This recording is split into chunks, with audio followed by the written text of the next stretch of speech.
भगवान शिव शंकर, उनके मन में इच्छा हुई, बोले भाई ऐसी मधुर लीला मधुराधिपति कर रहे हैं तो जाकर प्रभु का दर्शन करना चाहिए। अच्छा, यहां पर एक बात विचार करने की है, महादेव तो वहीं बैठे बैठे भी दर्शन कर ही सकते हैं, कर ही लेते हैं और करते ही हैं।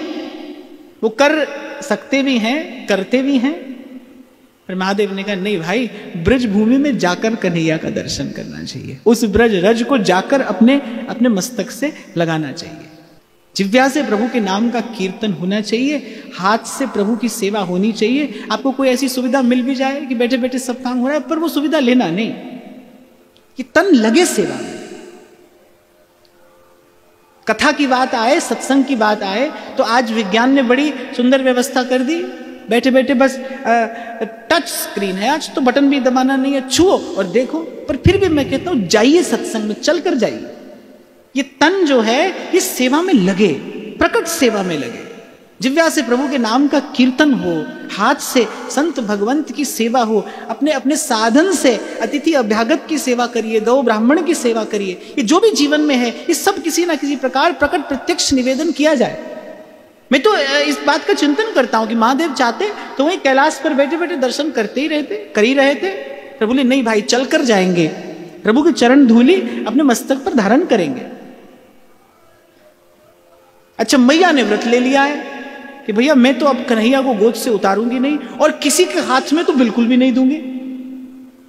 अब महादेव द्वार पर खड़े हैं, वो मन ही मन प्रभु से प्रार्थना कर रहे हैं, मनोहार कर रहे हैं। अब प्रभु क्या उत्तर देते हैं महादेव को कि हे त्रिलोकीनाथ, अब हम क्या करें, इस समय तो हम मैया के अधीन हैं। देखो श्री ठाकुर जी का जो ऐसे विशिष्ट प्रेमावतार होता है ना, वो विशुद्ध रूप से अपने भक्त के अधीन होता है। श्री ठाकुर जी के सब अवतारों में एक श्री ठाकुर जी का अर्चा अवतार भी होता है। आप जिन लाडली लाल जी का दर्शन कर रहे हैं, ये क्या है, ये प्रिया प्रीतम का अर्चा अवतार है। पर कैसा है, सेवक के बिल्कुल अधीन है। सेवक जब चाहेगा तब भोग लगाएगा, सेवक जब जो चाहेगा सो पहनाएगा, सेवक जब चाहेगा तब दर्शन कराएगा। तो श्री ठाकुर जी ने मन ही मन महादेव से कहा, बोले प्रभु अब हम क्या करें, अब इस समय तो हम आपकी कोई सहायता नहीं कर सकते। आप चलकर आए हैं तो अब हम भी बड़ी दुविधा में पड़े हैं। आप द्वार पर खड़े हैं और हम मैया की गोद में हैं, पर क्या करें, हम मैया के अधीन हैं। तो भोले बाबा ने कहा, प्रभु क्या निराश लौट जाएंगे आपके द्वार से? तो श्री ठाकुर जी ने मन में विचार किया कि नहीं, निराश लौटाना तो आपको ठीक नहीं है। बस श्री ठाकुर जी की अघटन घटना पटी ऐसी, उस लीला शक्ति ने, उस योग माया ने लीला की रचना कर दी और देवी पौर्णमासी वहां पर आ गई।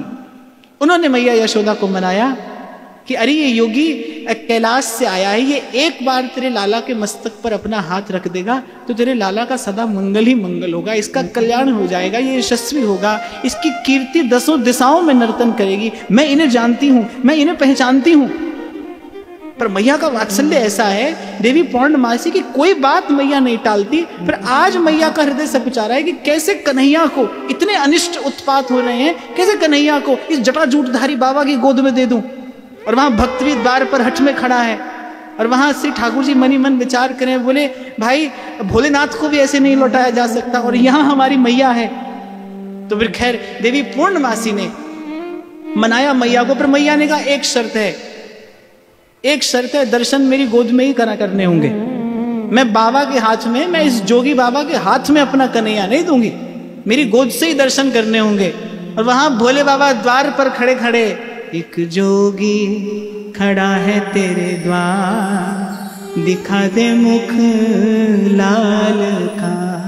एक जोगी खड़ा है तेरे द्वार, दिखा दे मुख लाल का। अच्छा देखो, महादेव सा अनुराग भी आपको अन्यत्र दिखाई नहीं पड़ेगा, उनके जैसा अनुराग भी आपको कहीं दिखाई नहीं पड़ेगा। याचक बनकर खड़े हैं। नंदगांव में आसेश्वर महादेव है ना, दर्शन की आस लिए खड़े हैं कि कब मैया की कृपा हो जाएगी और हमें दर्शन हो जाएगा। पर एक बार नंद नंदन का मुख चंद्र तो निहार कर ही जाएंगे। तो मैया अनेक अनेक वस्त्र आभूषण धन धान्य हीरा मणि माणिक मोती सब कुछ लुटाने को खड़ी है। पर बाबा कह रहे ऐसा कुछ नहीं चाहिए, दिखा दे मुख लाल का। एक जोगी खड़ा है तेरे द्वार, दिखा दे मुख लाएगा, वो तेरे भरे रहे भंडार, दिखा दे मुख लाएगा। नारद जी भक्ति सूत्र कहते हैं सान कामय माना निरोध रूपत्वात्। मेरे हृदय में भगवान की भक्ति आई है कि नहीं, इसकी एक ही कसौटी है। हमारे हृदय में विशुद्ध भगवत भक्ति का भाव आया कि नहीं, इसकी एक ही कसौटी है। भाई भक्त त्रिकाल में भगवान के दर्शन के अतिरिक्त और कुछ नहीं चाहता। प्रभु का दर्शन, प्रभु का स्मरण, बस यही भक्त का जीवन है, यही उसका प्राण है। जाही न चाही कबहू कछु तुम संग सहज सने। मैया बस एक बार तेरे लाला का मुख दिखा दे। मैया ने कहा बाबा देख मेरी गोद में है कन्हैया, बस दूर से आए देख ले और चलता बन। ये हीरा मोती मणिमाणिक ये सब धरे हैं, या मैं तो कछु लेनो है तो ले ले, नहीं तो दूर से मेरे कन्हैया को दर्शन कर और चल तो बन। अब भोले बाबा ने मन में विचार किया, ठाकुर जी से कहा, बोले प्रभु यहां तक आ गए और आप भी यहां तक आ गए, हम भी यहां तक आ गए और आप भी यहां तक आ गए, और आप जानते हैं हमारा सर्वाधिक अनुराग कहां है। भोले बाबा मन ही मन अंतर्यामी से कह रहे हैं, प्रभु आप जानते हैं कि मेरा सर्वाधिक अनुराग कहां है। भोले बाबा का सर्वाधिक स्नेह कहां है? श्री ठाकुर जी के चरण युग में, चरण प्रिय हैं। तभी सदा गंगा भगवान अपने मस्तक पर धारण करते हैं, क्योंकि वो प्रभु का चरणामृत है, वो चरण धोवन है। तो भोलेनाथ को चरण अतिशय प्रिय है। बोले प्रभु हम यहां तक आ गए हैं, आप यहां तक आ गए हैं, अब बिना चरण स्पर्श की तो जाना हमें अच्छा नहीं लग रहा, एक बार चरण स्पर्श तो आपको कराना ही होगा।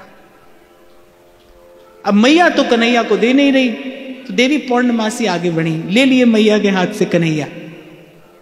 अब देवी पौर्णमासी को मैया ना नहीं कह सकी, ले लिए देवी पौर्णमासी ने कन्हैया हाथ में और ले जाकर उस जटाजूटधारी जोगी बाबा के हाथ में दे दिए। नेत्रों से प्रेमाश्रु छलक रहे हैं, भक्त के भी और भगवान के भी। अब जैसे ही गोद में आए, भूत भावन भगवान महादेव ने अपनी जटा से चरण स्पर्श किया, अपनी जटा श्री ठाकुर जी के श्री चरणों से स्पर्श कराई, चरण धूलि अपने मस्तक पर धारण करी। प्रभु की उस दिव्य झांकी का, उस अमृतोपम रूप का रसपान महादेव कर रहे हैं। अब श्री ठाकुर जी ने मन में विचार किया, बोले बाबा कछु भेंट तो देके जाओगे? बोले ऐसे ही तो नहीं चले जाओगे आप, कुछ तो हमारे लिए भेंट लाए होगे। अब कन्हैया लगे रोने। अब जैसे कन्हैया रोने लगे, मैया ने कहा ला बाबा दे कन्हैया। और कन्हैया रो रहे हैं, और रोते रोते कन्हैया ने क्या किया कि बाबा के हाथ में जो श्रृंगी थी उसे पकड़ लिया। तो जो आप श्री ठाकुर जी के श्रृंगार में उस श्रृंगी का दर्शन करते हैं, वो श्रृंगी वस्तुतः क्या है? वो महादेव का दिया हुआ वो भेंट है, वो प्रसाद है। श्री ठाकुर जी ने ले लिया। बोले बाबा ऐसे नहीं जाने देंगे आपको, आप आए हैं और हमारा दर्शन करने आए हैं, और हमारे दर्शन की तो रीत यही है कि खाली हाथ नहीं आना चाहिए। श्री ठाकुर जी के पास जाइए तो पत्रम पुष्पम फलम तोयम, कुछ भी, पर खाली हाथ नहीं जाइए। कल हम चर्चा कर रहे थे ना, सुदामा गए पर खाली हाथ नहीं गए, 2 मुट्ठी तंदुल लेकर गए। तो बोले बाबा आप आए हैं दर्शन करने, कुछ तो हमें देकर जाइए। रोते रोते कन्हैया ने श्रृंगी पकड़ ली। मैया ने जैसे ही बाबा के हाथ से कन्हैया को लिया, वो श्रृंगी भी कन्हैया के पास। और हंसते हंसते भूत भावन भगवान महादेव कन्हैया को वो प्रेममयी, वो स्नेहमयी भेंट देकर और भगवान के चारों चरणों का स्मरण करते करते कैलाश की ओर विदा होते हैं। चरण कमल बंदो हरि राय, चरण कमल बंदो हरि राय, सूरदास स्वामी करुणामय, सूरदास स्वामी करुणामय, बार बार बंदों तिहि पाए,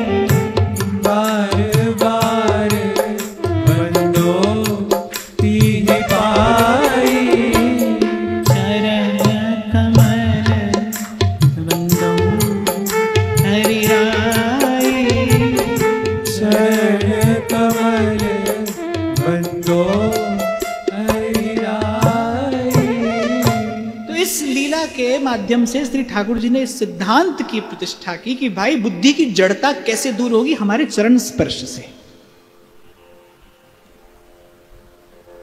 ऐसा समय आता है ना जीवन में जब आप निर्णय नहीं ले पाते, जब आप ठीक से विचार ही नहीं कर पा रहे हैं, जब चारों ओर अंधकार है, मार्ग धुंधला हो गया है, क्या किया जाए उस स्थिति में?